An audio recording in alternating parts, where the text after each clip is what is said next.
بسم اللہ الرحمن الرحیم۔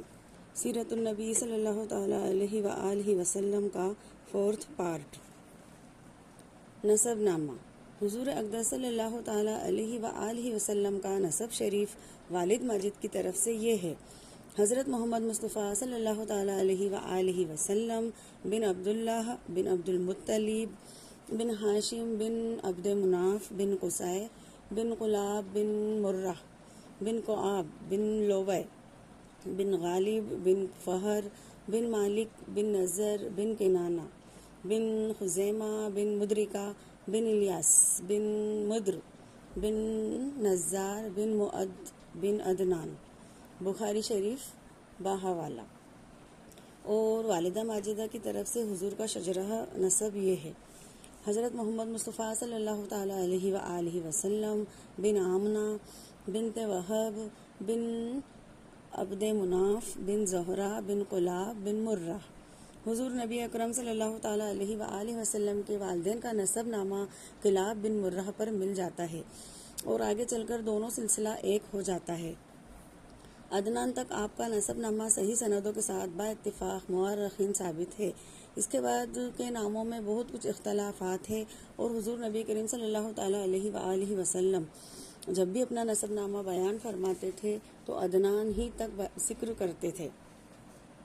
باحوالہ بخاری شریف۔ مگر اس پر تمام مؤرخین کا اتفاق ہے کہ عدنان حضرت اسماعیل علیہ السلام کی اولاد میں سے ہیں، اور حضرت اسماعیل علیہ السلام حضرت ابراہیم خلیل اللہ علیہ السلام کے فرزند ارجمند ہیں۔ خاندانی شرافت۔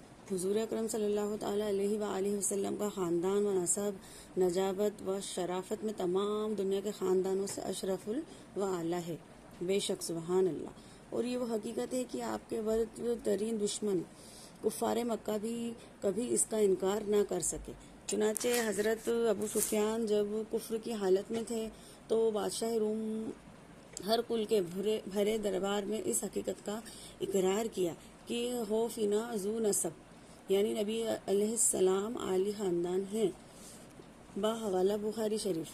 حالانکہ اس وقت وہ آپ کے بدو ترین دشمن تھے، اور وہ یہ دشمن تھے۔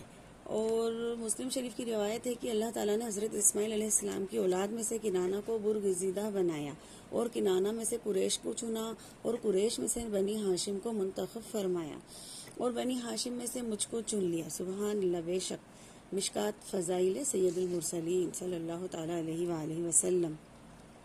بہرحال یہ ایک مسلمہ حقیقت یہ ہے کہ لہن نسب العالی فلیس کمثلہ حسیب نصیب منعم متکرم، یعنی حضور صلی اللہ تعالیٰ علیہ وآلہ وسلم کا خاندان اس قدر بلند مرتبہ ہے کہ کوئی بھی حسب و نسب والا اور نعمت و بزرگی والا آپ کے مثل نہیں ہے۔ بے شک سبحان اللہ۔ قریش۔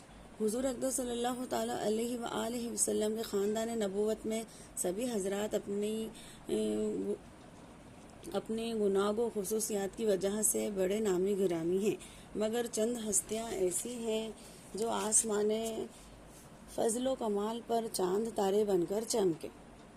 ان باکمالوں میں سے فہر بن مالک بھی ہیں۔ ان کا لقب قریش ہے، اور ان کی اولاد قریشی یا قریش کہلاتی ہے۔ فہر بن مالک قریش اس لیے کہلاتے ہیں کہ قریش ایک سمندری جانور کا نام ہے جو بہت ہی طاقتور ہوتا ہے اور سمندری جانوروں کو کھا ڈالتا ہے۔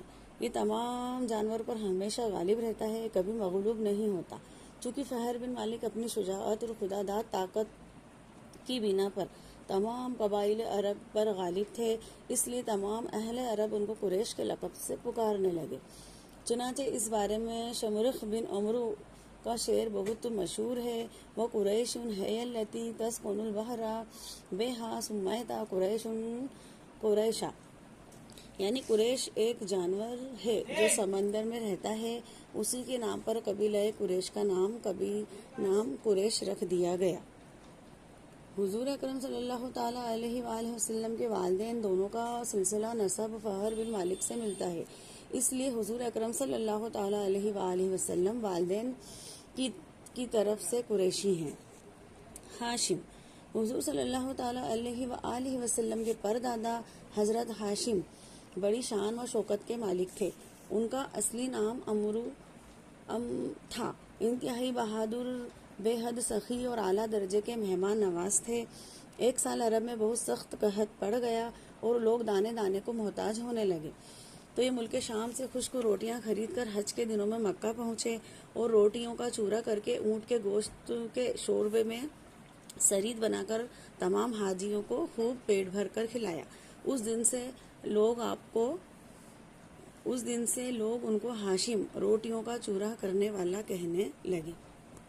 چنانچہ یہ عبد مناف کے سب لڑکوں میں بڑے اور باصلاحیت تھے، اس لیے عبد مناف کے بعد کعبہ شریف کے متولی اور سجادہ نشین ہوئے۔ بہت حسین و خوبصورت تھے۔ جب سینے شعور کو پہنچے تو ان کی شادی مدینہ میں قبیلہ خزرج کے ایک سردار امرہ کی شہزادی سے ہوئی جن کا نام سلمہ تھا، اور ان کے صاحبزادے عبد المطلب مدینہ ہی میں پیدا ہوئے۔ چونکہ حضرت ہاشم 25 سال کی عمر پا کر ملک شام کے راستے میں بامقام غزہ انتقال کر گئے، اس لیے عبد المطلب مدینہ میں ہی اپنے نانا کے گھر پلے بڑھے، اور جب 7 یا 8 سال کے ہو گئے تو مکہ آ کر اپنے خاندان والوں کے ساتھ رہنے لگے۔